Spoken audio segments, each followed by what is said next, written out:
Good evening, everyone. Welcome back to another live stream. Thank you so much for tuning in for another show. Welcome to all of our members, subscribers, and viewers from all across the world. And thank you again for tuning in. Tonight, we're going to be talking about some really important developments, especially coming from Lebanon, with increased talks about developments when it comes to the ceasefire negotiations that not only would include Lebanon, but would also include Gaza.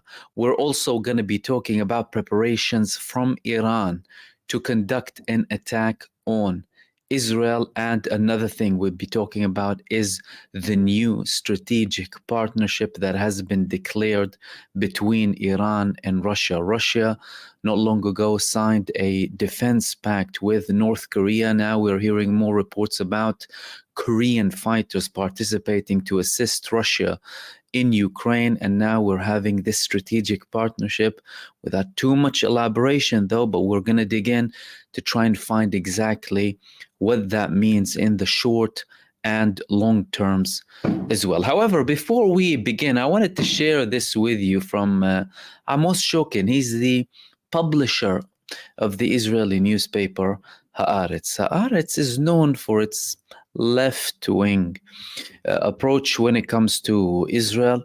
Of course, it's an Israeli newspaper. At the end of the day, however, they often bring people who have harsh criticism when it comes to Israel, and people regularly write things that do not necessarily get great feedback or approval from the authorities in Israel. So Amos Shokin was actually in an event in London during which he had a speech, and I wanted to share a couple of his statements from this speech.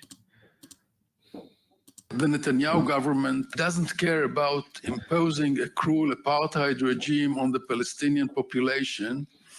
It dismisses the costs of both sides for defending the settlements while fighting the Palestinian freedom fighter that Israel calls terrorists. In a sense, what is taking place now in the occupied territories and in part of Gaza is a second Nakba. A Palestinian state must be established. And the only way to achieve this, I think, is to apply sanctions against Israel, against the leaders who oppose it, and against the settlers. The Netanyahu government doesn't care. So, more people coming up from Israel, and Amos Shokin, he is known for a very long time in Israel, calling the Palestinian fighters exactly what they are, freedom fighters, no, not terrorists like Israel portrays them to be, or people in mainstream media. Now, that's important because in Israel now, there are certain things that are considered as a taboo. Firstly, casting doubt on the 7th of October, criticizing the government now can get you labeled as a Hamas supporter. And Israel introduced, following the 7th of October, draconian laws. One of them is called the terror content law, which criminalizes people for simply watching certain things that don't necessarily get approval from the government. So the fact that we have a leading publisher in Israel calling the Palestinian freedom fighters what they are, freedom fighters, is good. And he is getting a lot of criticism. Of course, we had articles after that in Israel criticizing him heavily, banning him, and governmental bodies not getting the newspaper, and. But it again shows you the shift slowly in the tone in general. I mean, Israel has been revealing more networks inside of Israel operating for Iran and the people who want to take down Netanyahu. And again, it's not surprising coming from there, but it's also important. The longer Benjamin Netanyahu delayed the prospect of a ceasefire, he gained more enemies and much more enemies within, including those who, for a very short period of time, might have sympathized with his initial acts towards a campaign in Gaza, but later on found out that we're only talking about a campaign of genocide and only something that would serve Benjamin Netanyahu politically and his career in general.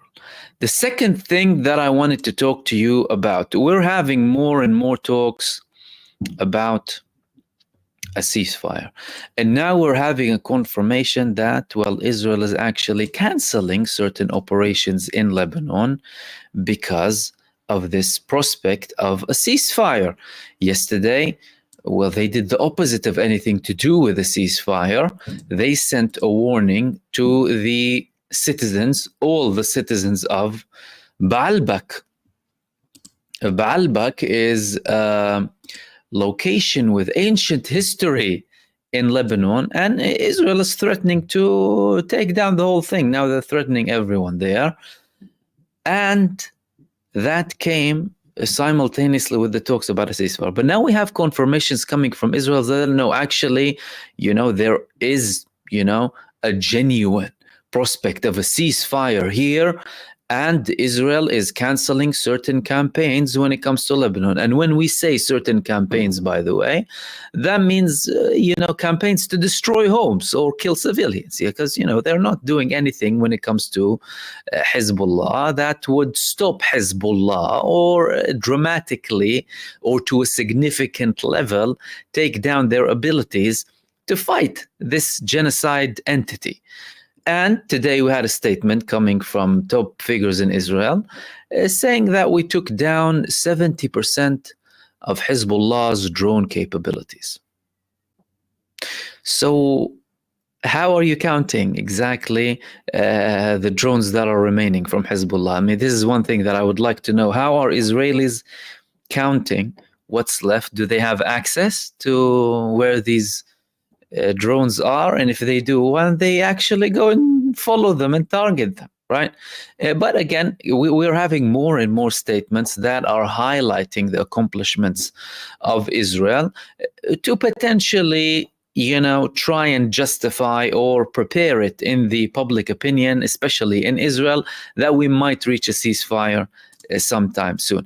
But we had this article here in the Israeli newspaper, Israel Hayom, and they are talking about this.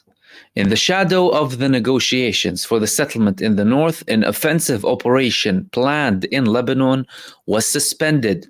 One of the IDF's associations received an order to launch an attack in southern Lebanon, but its mission has been suspended at the moment and is being re-examined in the shadow of the negotiations on the settlement of the northern border. They continued. An IDF spokesperson said the IDF is fighting in several arenas at the same time and is working to achieve the goals of the war in accordance with the directives of the political level. As is known, progress was recently made in the negotiations for the settlement in the north. Netanyahu and Dermer formulated principles for Israeli agreement to the settlement. And today, the Prime Minister met with the American mediator between Israel and Lebanon, Amos, and with the American envoy for the Middle East Affairs, Brett McGurk. The Prime Minister's announcement after the meeting stated that the Prime Minister made it clear that the main issue is not the paperwork of this or that agreement, but Israel's ability and determination to enforce the agreement and thwart any threat to its security from Lebanon in a way that will return our residents safely to their homes. The talks that we're hearing now are an implementation of the 1701 resolution, which came to life after the 2006 war, that Israel was constantly breaching. As a matter of fact, when it comes to 1701, that Israel is so keen on enforcing on Lebanon, and is, of course, asking for certain amendments, but they have nothing in terms of leverage to use against the Lebanese resistance or Lebanon as a whole, due to their military humiliation and defeat that they are facing in South Lebanon and other locations by the Islamic resistance in Lebanon, and the fact that they are able to conduct actions against Israel on a day-to-day basis. And when we say actions, we're talking about 20, 30, 40 operations a day, record numbers. Each time we have a new record of the number of operations, and use strategic missiles and introduce new weapons and continuously expand when it comes to Israel. Israel, as a matter of fact, breached the 1701 resolution 39,000 times. 39,000 breaches by invading Lebanon's airspace, gathering information, certain limited ground invasions that were recorded by the United Nations and by the Lebanese army, and of course by the Lebanese resistance. They had complaints that it's not being enforced in Lebanon, and no, Hezbollah shouldn't be here, shouldn't be there. And of course they, with their typical entitled, arrogant behavior, want to do whatever it takes to, protect their freedom of action. They like to call it the freedom of action. We can fly anywhere we like. We can bomb anything we like. So we can protect our citizens. They like to always say that. But again, they have no cards. What are the cards? They're destroying certain villages.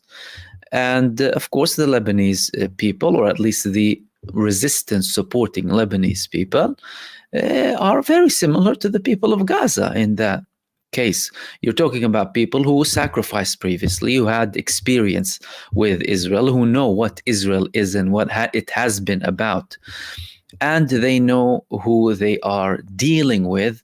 And you're not talking about people who give up very easily. Now what they're trying to do is they're trying to introduce certain things, certain amendments to 1701 that would guarantee Israeli freedom of operation inside of Lebanon. But again, that's something that's being rejected outright by the person leading the negotiations from the Lebanese part, Nabih Berri, and of course the Lebanese resistance led by Hezbollah. So Israel is, at least when it comes to negotiations, the fact that we are talking about this and 1701 is being mentioned in Israel is climbing down the ladder. Why? Because, well, 2 weeks ago you were saying we want to destroy Hezbollah. You were on a high after the assassinations you've been conducting against certain leading figures, including the Secretary General as well. And you were looking towards full enforcement of the Israeli will, of the Zionist will, in Lebanon, including people in Israel talking about settlements in Lebanon, because, they started to dig and they found out that, there are biblical mentions in about South Lebanon. So they need to settle there. It's part of the greater Israel. And why not? Why the hell not? So clearly we're having talks, and these talks are directly connected with Gaza. There was a notion that Hezbollah, and that was clarified by the previous late Secretary General Said Hassan Nasrallah before his assassination, that we are, or the following, if I'm not mistaken, Secretary General Naim Qassem, that we are facing a new situation, new reality, where there is an outright all-out war on Lebanon, and our priority is to get a ceasefire with Lebanon, without mentioning whether they will tie that with a ceasefire in Gaza or not. However, they said that we need to have a ceasefire, and then we will elaborate when it comes to our position. Now, Hezbollah's political approach and their approach when it comes to negotiations is not to be underestimated. They are experts when it comes to negotiations. In 2006, when they kidnapped 2 bodies of Israeli soldiers, they did not tell Israel whether they were dead or alive up until they closed the deal when it comes to a prisoner swap between Israel and Lebanon. Now, they will have the same approach when it comes to negotiations. It's not like they're going to give in quickly or give information for free. And they're using the fact that they are able to inflict damage on Israel and continue and expand their operations as part of their negotiations, because Israel is the side that only tries to talk under fire, under inflicting fire on the other side. Previously, Hamas told them, and that's why to this day we don't have a ceasefire. We're not willing to close anything when we are being attacked. That's why we're not going to talk about a temporary ceasefire, and we're not going to talk about anything up until we have guarantees that we are talking about a full-out ceasefire, Israeli withdrawal from Gaza, getting the people everywhere back, getting all of the aid in, and rebuilding Gaza. And the two things are tied. This could indicate that Hezbollah already tied the ceasefire when it comes to Lebanon with Gaza. That's why you have intense back and forth meetings with the negotiating delegations of Israel and the other countries too, in Doha and in Egypt as well, and in Cairo as well. So we are talking about an advanced period when it comes to negotiations. However, and we spoke about this intensively yesterday, that does not guarantee that we are looking to get to a ceasefire, because we've had many periods previously where there were many indications that we were about to reach a ceasefire. However, they ended up completely disappearing, especially following Benjamin Netanyahu and his will and desire to continue the war. And we cannot ignore the fact that, well, Iran hasn't responded yet. Does that mean they're not going to respond? Well, we're getting more and more information. Now we have this here. Sources reveal when Iran will attack. A high-ranking source revealed to CNN when Iran will respond to the recent Israeli attack, adding that it will be a definitive and painful retaliation. This is resonating with a statement that was quoted on one of the advisors of the Supreme Leader of Iran, Sayyid Ali Khamenei. The response of the Islamic Republic of Iran to the aggression of the Zionist regime will be definitive and painful, the source who is familiar with Iran's deliberations said. He added that it will likely come before the US presidential elections on November the 5th, without providing an exact date. Earlier on Wednesday, Iranian Defense Minister Aziz Nasirzadeh stated that any attack on Iranian territory, even a single bullet, would be unforgivable, adding that Iran would respond forcefully to any aggression. And then we, of course, had more responses, and they actually quoted the person that I was speaking about here, Muhammad Mohammadi Golpayegani, a senior aide to the Supreme Leader Ayatollah Ali Khamenei, as quoted by Tasnim news agency, said the recent action of the Israeli Zionist regime in attacking parts of our country was a desperate move, and the Islamic Republic of Iran will give it a harsh and regretful response. So what are we hearing from Iran now? Not that we are gonna attack Israel in the appropriate date, time, and way. We are hearing that a response is now just coming, and it's gonna be painful, and they are going to regret it. There was another report here about Israeli intelligence suggesting that Iran is preparing to carry out a major attack on Israel in the coming days, possibly again before the US presidential elections. According to Axios, citing two Israeli sources, Iran is expected to carry out the attack from Iraqi territory using its proxies and not directly, which could be an attempt to avoid another potential retaliatory attack by Israel. The attack will be carried out from Iraq using a large number of drones and ballistic missiles, the report added. Now, of course, this report, if it's being quoted based on Israeli sources, you take it with a pinch of salt. And also the notion that it might come from Iraqi territories, although you can have some sort of a backing to that, because the United States allowed Israel to use the airways that they use in Iraq to conduct an attack, because no Israeli plane went into Iranian territory. They conducted the attack from outside of the Iranian airspace, because the Iranian air defense systems are very powerful, and they took down the majority of the projectiles and the missiles that were launched from these fighter jets of Israel from within Iraqi airspace. However, the fact that the attack happened in Iran indicates, based on the previous pattern of Iranian responses, that the retaliation to this aggression against the Islamic Republic of Iran will come from Iranian territories. Why? Because the attack in April was a response to an attack that happened outside of Iranian territories that Iran deemed to be, well, Iranian territories in accordance to international law. When you talk about consulates or embassies being attacked, you are talking about sovereign locations that belong to the state. So Iran had to respond directly. And of course, with the attack in October, it was a retaliation against an attack conducted in Iran.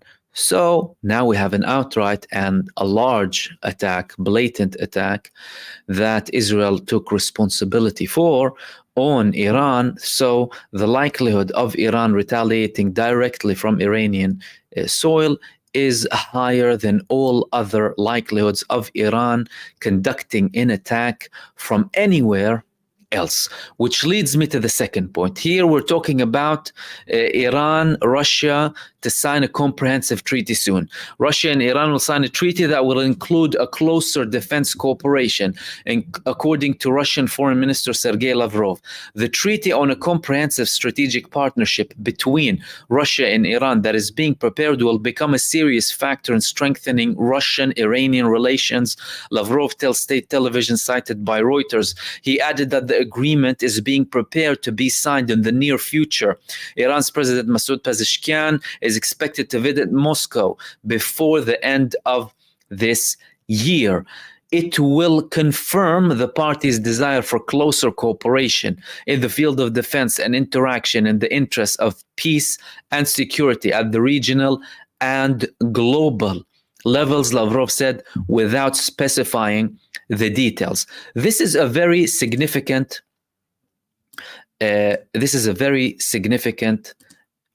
update coming from Iran and Russia, and we also had this being reported in the Moscow Times about this treaty in the near future. And they added here, both under heavy Western sanctions, Russia and Iran have strengthened their ties since Moscow's 2022 invasion of Ukraine, with Iran widely believed to be supplying Russia with weapons.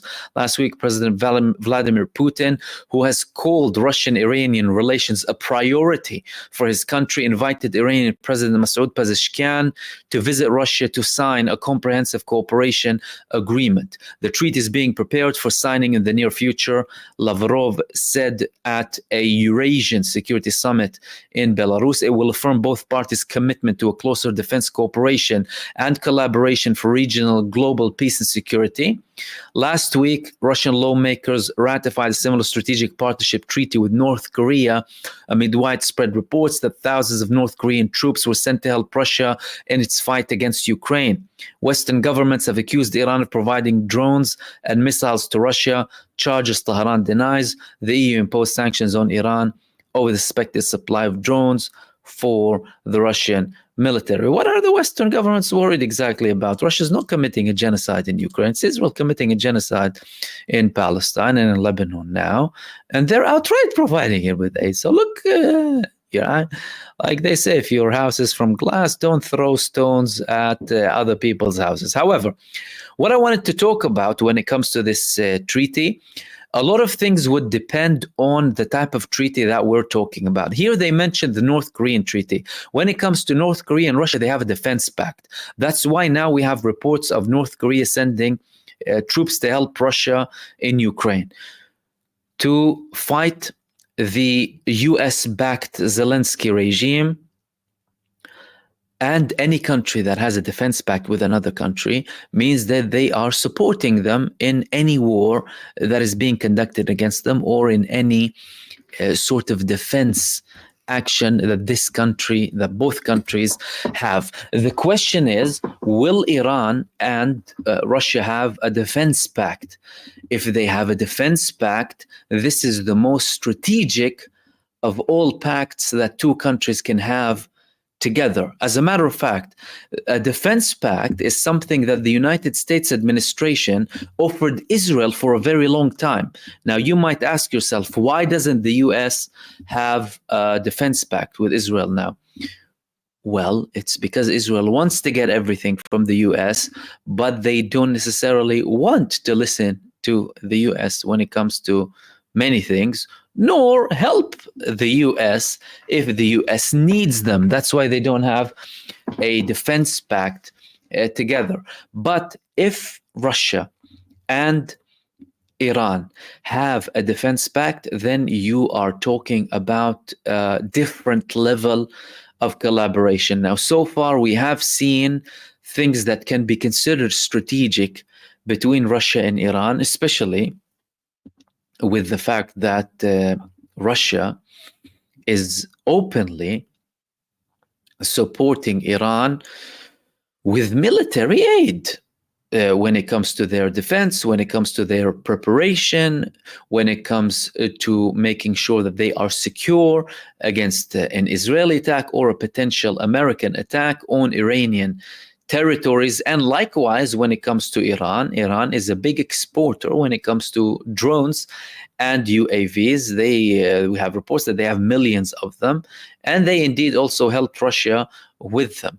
So we have a level of strategic cooperation already there. This indicates that there is a very high likelihood of us seeing a defense pact between Iran and Russia. Why?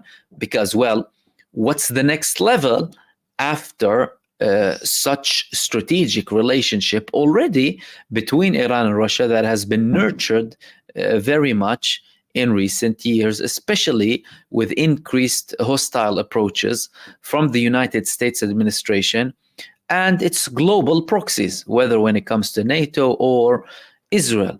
A likelihood of such a defense pact is indeed there. And if we do have this defense pact between Iran and Russia, then we are looking at a new reality. We are looking at a situation where if Iran is attacked, we can have direct Russian participation to defend Iran, not only support Iran by weapons and technology, but actually participate with Iran to thwart any attack or any potential attack coming on Iran, especially after they have retaliation to Israel's aggression that happened recently in Iran. And the other thing that I wanted to talk to you about is the fact that at the moment, when it comes to the situation in Gaza, we are also talking about increased resistance when it comes to the Palestinian resistance. We had more activities coming today, in particular from Al-Qassam brigades, the armed wing of Hamas against Israeli forces. And these actions coming from the Palestinian resistance are happening in multiple parts of Gaza. Now, with the talks about a potential ceasefire, like I said, these will most likely be tied with Lebanon, because although Israel and the United States worked very hard from the beginning to separate the fronts fighting against Israel, they failed. We had a participation in the beginning from Hezbollah, then Yemen, then Iraq, and then, of course, Iran went in directly, and they were offered very attractive packages. Hezbollah were warned, and they were also offered other stuff if they cut the tie with Gaza. Yemen, Ansarullah, they were offered billions, and they were also offered international recognition only if they lift the embargo that they are imposing on Israel in the Red Sea. They tried to have certain deals with the Iraqi resistance too, but again, all of them failed. And even with Iran, and Iran being a state officially, out of all of these resistance fronts, Iran being the only official state out of them, you're talking about a massive failure. Again, all of these indicate that the axis of resistance, or the alliance of the resistance, is solid, is unbreakable. And if we were to have any sort of ceasefire, it would have to include all of them. And that, even if it happens, it will not necessarily stop Iran from having a retaliatory strike against the genocide state. And these were the main things that I wanted to talk to you about in this live stream. And again, thank you so much, everyone, for tuning in for another show. We'll take some of your questions and comments. I have this from Turkish Truth Hurts. I heard that Israel was asking for a peace deal, but Hamas refused due to Israel refusing to pull out. If so, is this due to Israel not being able to complete its aims and taking heavy losses? Well, yes, and that has been the reason why we haven't had a ceasefire ever since the temporary ceasefire took place approximately 40 days after the 7th of October. It's because at the time there was a clause in the temporary ceasefire, because from the Palestinian side, they wanted the full ceasefire. Hell, they told Israel, we had this operation to reach certain things that weren't reachable by negotiating with you, and they were willing to stop the operation immediately. But it's Israel that resorted to this genocidal campaign in Gaza that increased later on, and of course failed. Now, Hamas told them after that, because there were clauses that could expand the ceasefire agreement 3 days at a time in return for a certain exchange, and then reaching a permanent ceasefire, Israel then signed the restarting of the war and ending the ceasefire. It was Yoav Gallant. Yoav Gallant signed a governmental paper saying that that's it, there's no more ceasefire and we need to restart the war. So from Hamas's perspective, they didn't want to put the Palestinian people in the same position, meaning if they would want to reach a ceasefire again, you're going to have to talk about a permanent ceasefire, because if you don't talk about a permanent ceasefire, you're opening the case for more Israeli aggression, and there's more uncertainty for the people of Gaza, and Israel can do whatever it likes. You're not talking about a genuine ceasefire.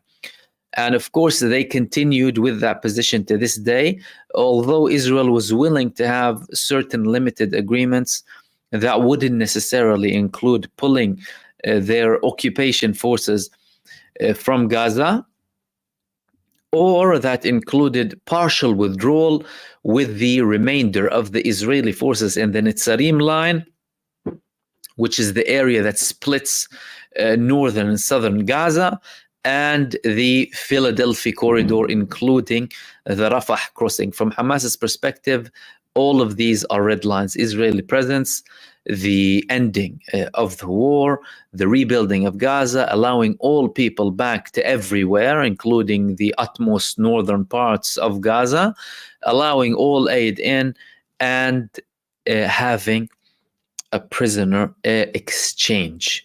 Now, Israel hasn't been able to impose its will militarily. They tried to achieve their military objectives through politics, But both from the Palestinian side and both from the Lebanese side, the Israelis were warned, you will not be achieving your political goals or the military objectives with politics, because you haven't even achieved them by war. So don't try and fool us politically. That's why we still don't have a ceasefire, because every ceasefire attempt was a ceasefire that would be serving Israel more than it would serve the other side as well, something that the Palestinian side will not accept and the Lebanese side will not accept. And of course, the heavy losses of Israel are a major contributor to the fact that they even have certain talks when it comes to a ceasefire. Because think about it from a rational perspective here. If Israel, with all of its genocidal intent that has been visible to the blind in the past year, if they were achieving their goals by force, well, why would they negotiate? Think about it for a second. If they could get what they want with force, well, then they'll continue bombing and get it. And why talk? So they haven't been able to achieve any of that. And during the process, they suffered tremendous losses militarily, economically, politically, at a societal level. Their image globally has been tarnished. So there's a limit to how far it can go. And there are also questions as to how long can Israel withhold itself when it comes to a war of attrition. And don't forget that Israel went ahead throughout this whole period to prove a point. They knew that the other side knew that Israel doesn't really do wars of attrition and very long wars because of Israel's traditional war philosophy. Very fast wars, usually with air force, probably limited special forces operating in enemy territory, or what they call as enemy territory, getting the job done without any sort of implications on Israel as a state, its economy, its society, its tourism, nor hardly any effect on Israel's military in general. All of that, of course, changed now. And even Netanyahu himself went out and said, our enemies thought that we cannot sustain, we cannot continue with a war of attrition, with a war that can go for a very long period. And now they see that we can. Again, proving a point rather than actually thinking about the objectives, about what's good for the country or what's good for the people, or what can get the people who are kidnapped to Gaza back, because that's what they're claiming, right? We're looking to get them back. And again, that's a massive lie, because they've been killing them from day one. And if they actually cared about them, they wouldn't carpet bomb Gaza, including locations. Well, they could have been in any location, really, because Israel had no clue where they are, and target them and kill them. And that action from Israel in the first month killed 50 Israelis who were kidnapped in Gaza. So they failed. It's a miserable failure. However, like I said yesterday, if they were to reach a ceasefire, Netanyahu can package it to the Israeli public in an appealing package that would have the pictures of Nasrallah and Sinwar and the destruction of Gaza and the numbers of butchered infants and women and children, and tell them, look how many people I killed, and now it's fine, we can withdraw, because they no longer have capabilities. They'll come up with any sort of numbers. They can come up with any numbers they like, really, and they fabricate numbers. That was confirmed by top figures in Israel, that they fabricate numbers, including troops on the ground, and tell you, like, we completely dismantled Hamas as a military organization. Today, they said we took down 70% of Hezbollah's drone capabilities. They'll come up with another statement tomorrow, 90% of Hezbollah's missiles have been destroyed, and the list goes on. So they can justify pulling out and reaching a ceasefire. And I hope that elaborates. And the virus, thank you so much for that. And let's go to your next question. Also, Magdi, thank you so much, my friend, for that. Much appreciated. Okay, let's go. Jimmy Eyes, why ceasefire now all of a sudden, right after US sends THAAD and troops? Are they possibly having to retreat and send troops back to Gaza? Look, firstly, we are talking about, when we talk about a ceasefire, we're talking about the reports.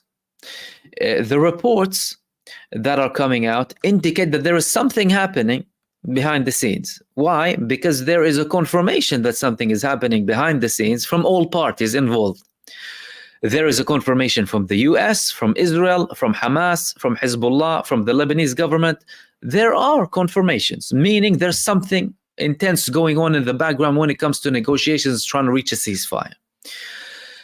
And the fact all of a sudden, again, it's not really all of a sudden, there's a pattern. Firstly, we're over a year now.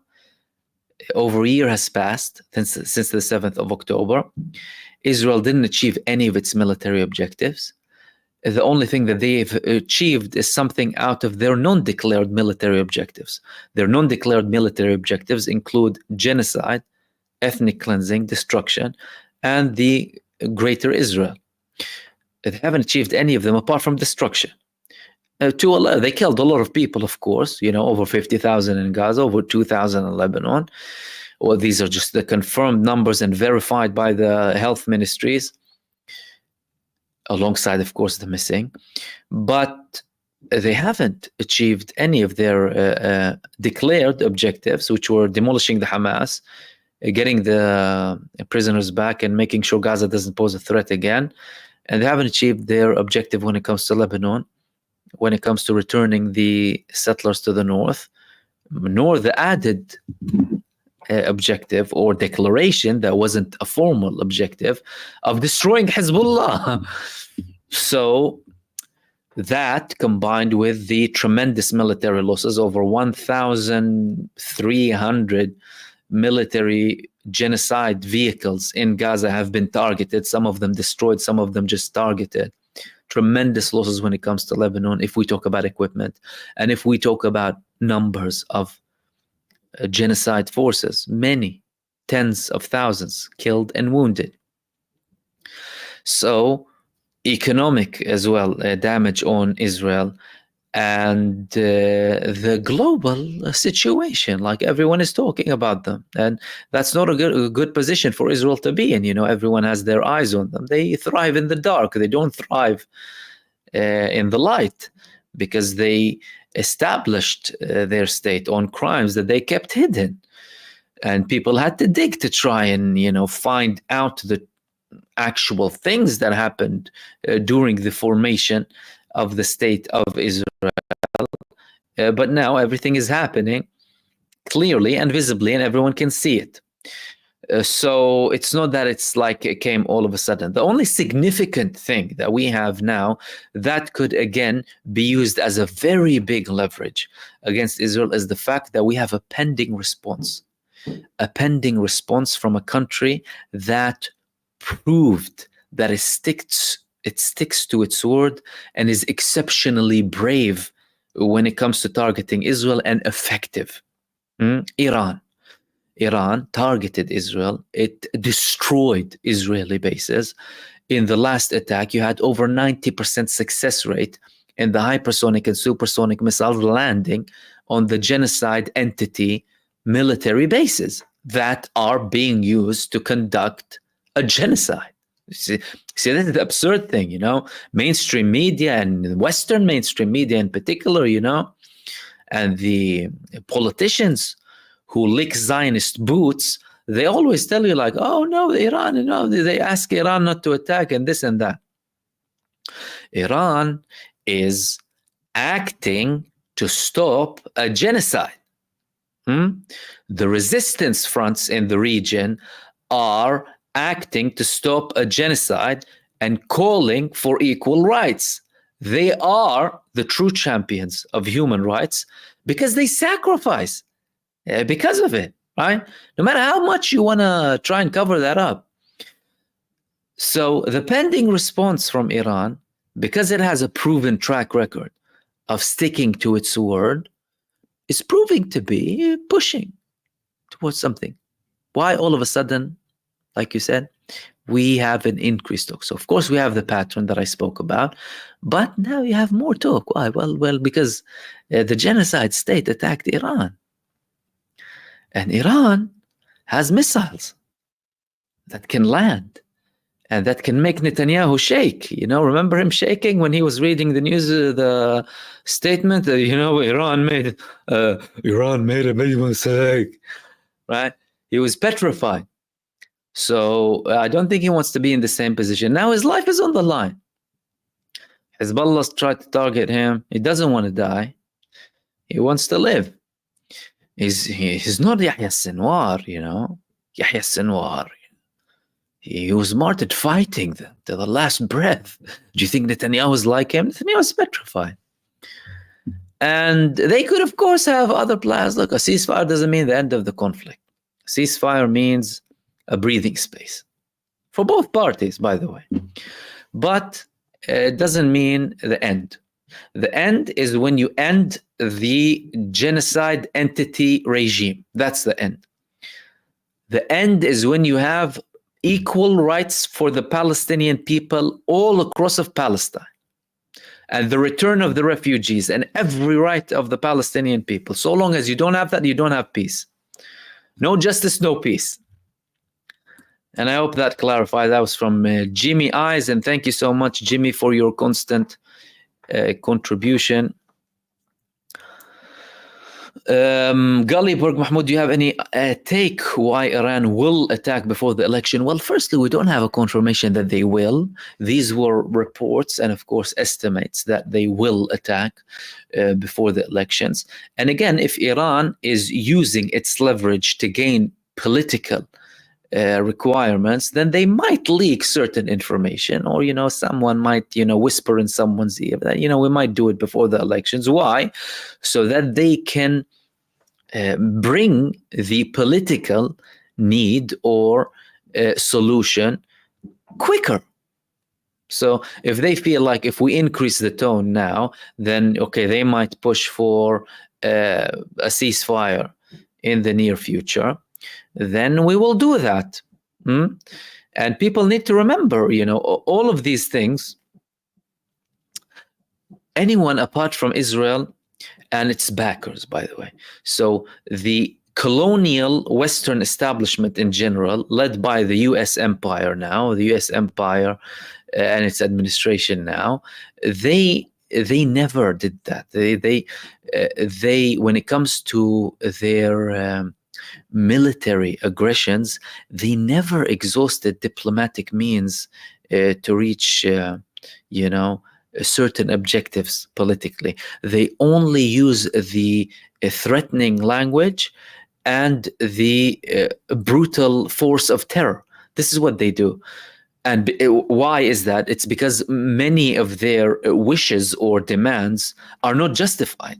For example, they could include things that would undermine country sovereignties, that would take a lot of resources from certain countries unfairly, because it's a militaristic oligarchy, the United States, the United States empire. And that's how Western colonialism and Western neo-colonialism works. And Israel is the final representation of that. That's why they're trying to, defend it till the last second. But their opposition, they don't operate in this way. They actually try and talk to them. If we look at the Palestinian case, Hamas themselves many times said, we prefer not to fight. But we are facing an enemy that does not give us our rights by simply talking to them. And you have a clear example of that in the West Bank, who has an authority that has been negotiating with Israel for over 30 years, only for Israel to expand its land grabbing, its squatting establishment, and its apartheid in the West Bank. Checkpoints, people having to wait for 5 hours for journeys that would take 15 minutes, walls, and all of that. So Iran is probably using that as but again, hey, they can go and attack. They can go and attack. Why? Because they did certain things against many people's ideas and even thoughts when it comes to them directly participating. And they can, like they shook Israel twice, they'll shake them for the third time. And we're also hearing reports that next time is going to be 1,000 missiles. Now imagine what you saw on the 1st of October, 180, approximately 200. Imagine 1,000 of those landing on genocide bases. So they could be doing that before, they could be doing it after, they could be doing this with or without a ceasefire. Why? Because it's their right. It's their legal right to do that, and it's their duty to defend their land.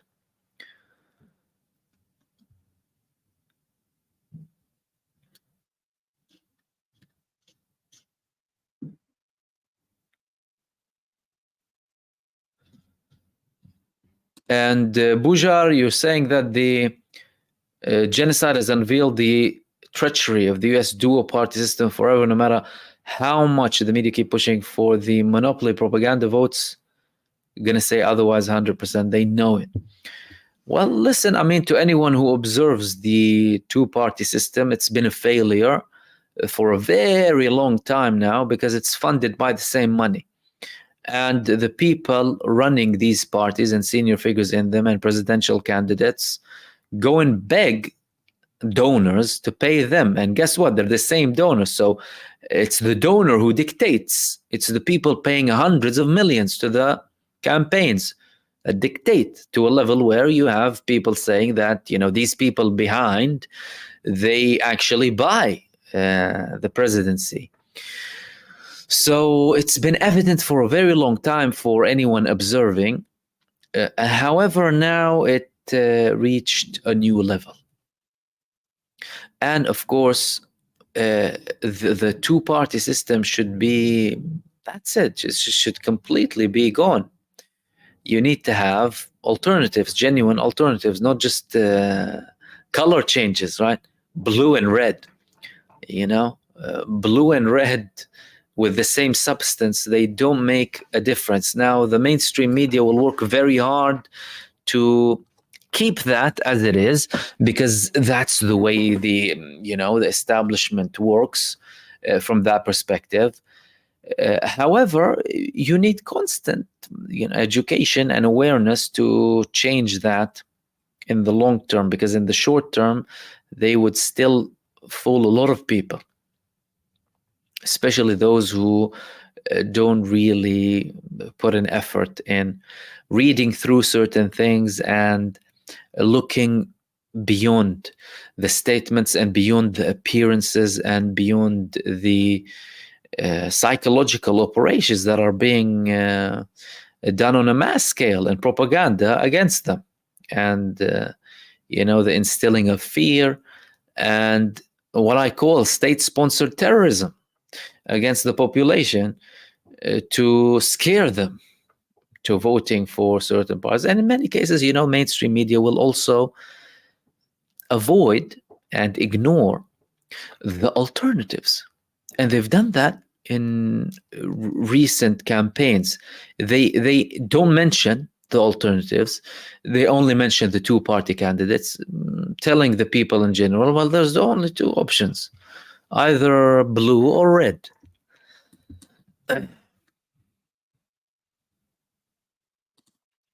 Makhib, salam alaikum, Mahmoud. Wa alaikum salam wa rahmatullah. What are your thoughts about the ban of the UNRWA? Will such a historic organization ever return in the future? I think the UN as an organization may cease to exist in the future. Well, firstly, the UNRWA, it's the UN, basically refugee relief organization. Right? It was established after the formation of the genocide state to help Palestinian refugees. That's why it's called the UNRWA. Okay. Meaning, well, Israel ethnically cleansed people and made them refugees. That's why we have this organization that has been active for so long. The fact that Israel targets this organization is because it's an organization that was established purely to support the Palestinian refugees, and it operates in Gaza, the West Bank, East Jerusalem, Jordan, Syria, and Lebanon.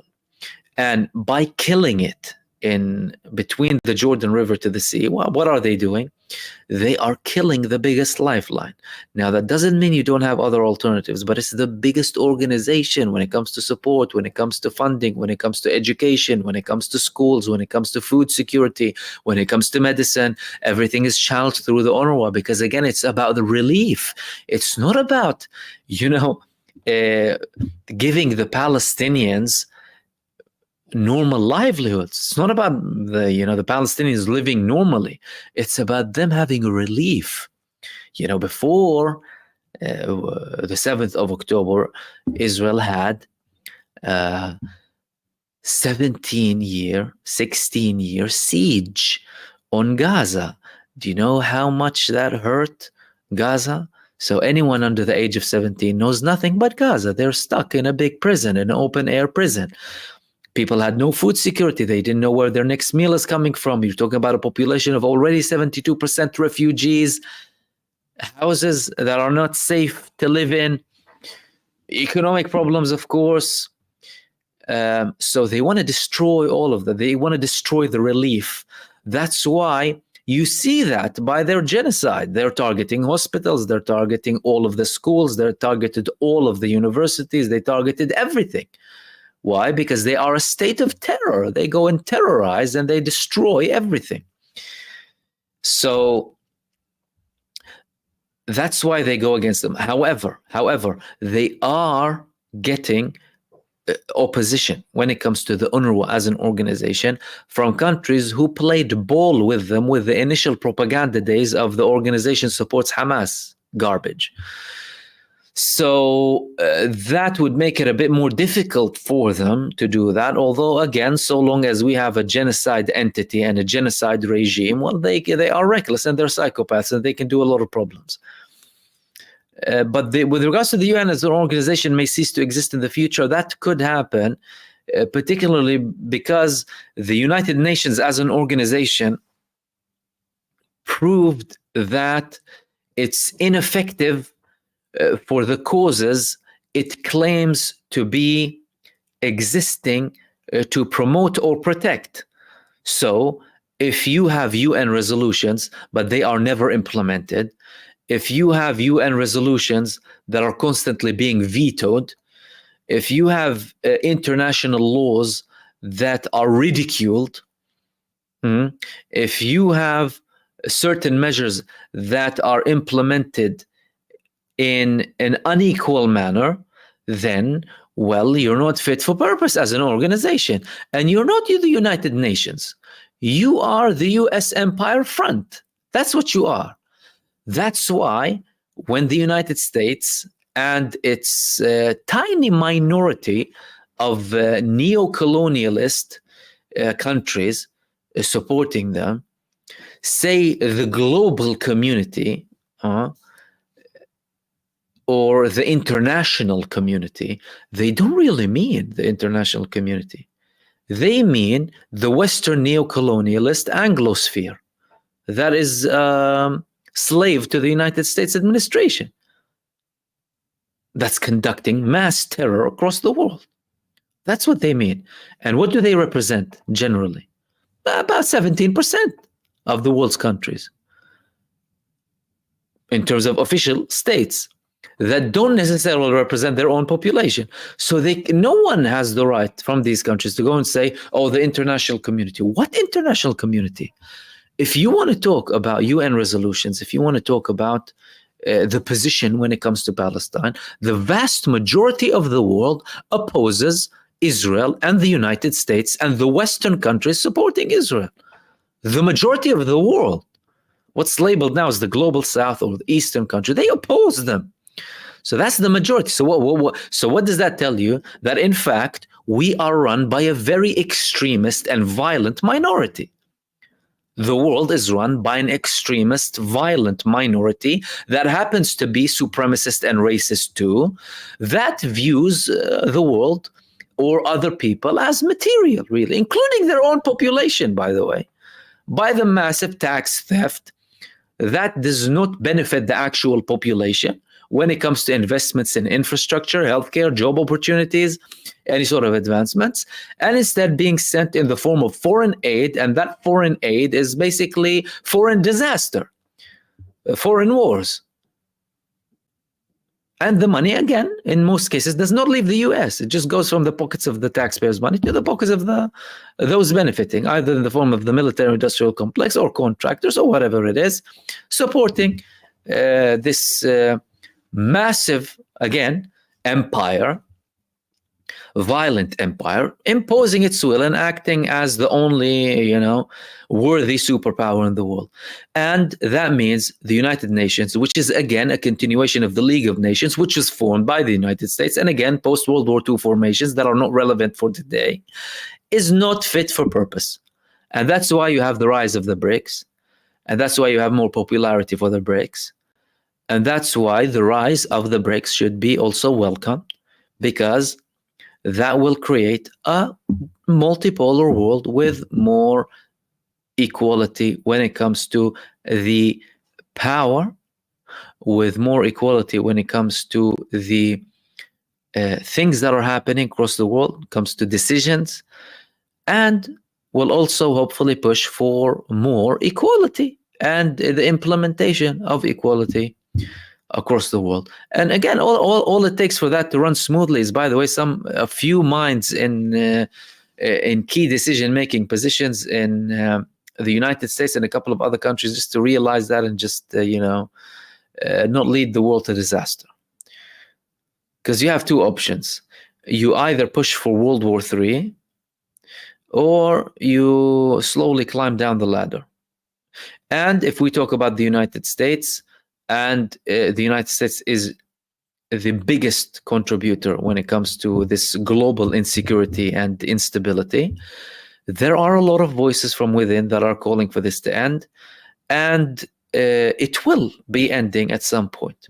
The question is, will they, and when I say they, the administration or the establishment with its proxies, but primarily in the United States, fight up until the death when it comes to preserving their position as the sole superpower or empire, or have a more realistic approach with more openness and accept to share the world. That's what it's about. It's accepting to share the world. Not only between countries, but internally between your people. And again, thank you, Mahib, for that. Let's take the last one or two questions.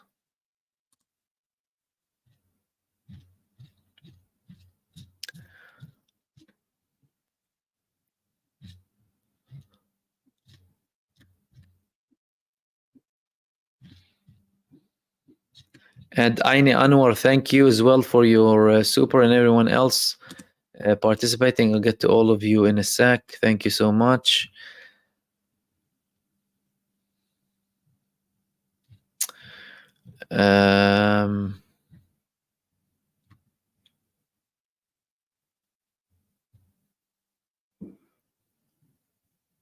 I'll take the last one again from Bujar. Said, Mahmoud, is international laws for media spreading lies? How CNN, BBC, Fox News, etc. still on TV after that? They must be closed and shut down.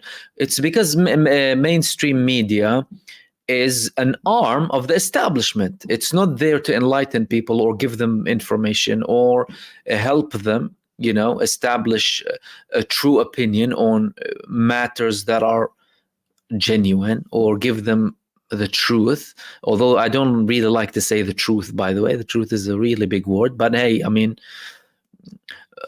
accurate info coming from all parties equally, right?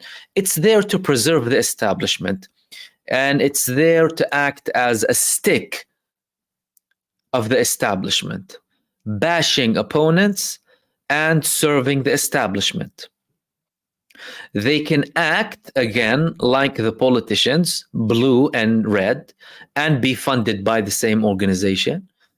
Many people, many media outlets. They can claim they're left, and then they can claim they're right. Well, they're funded by the same person in many cases. Look at the Murdoch dynasty.